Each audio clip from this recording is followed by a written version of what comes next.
Ben yaz tatilinde kitap okumayı ve ders çalışmayı yöneldim. Çünkü teknoloji birazcık kötü nedenlerle de kullanılıyor.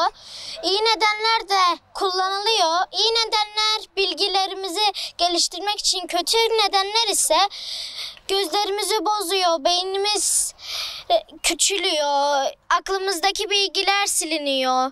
Çoğunlukla böyle bazı filmlerde kötü davranışlar olduğu için arkadaşlarımıza da yansıyor.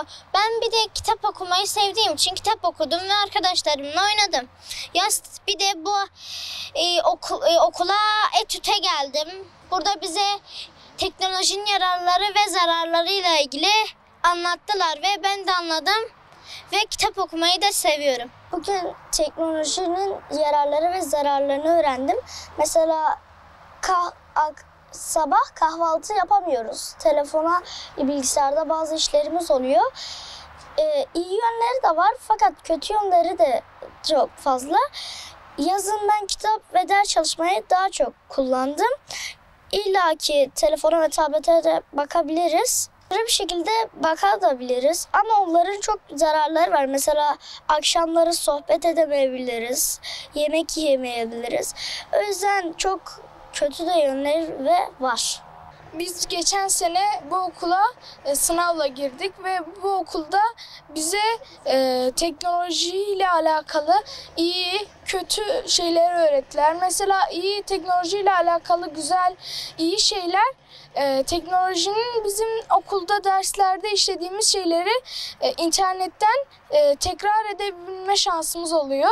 O yüzden teknolojiyi böyle güzel yönde kullanırsak teknoloji güzel ama mesela teknoloji üzerinden birçok çocukların bilmeden yanlışlıkla Instagram, Facebook gibi şeyleri kullanarak bilgilerini çaldırdığı uygulamalar, internet şeyleri var.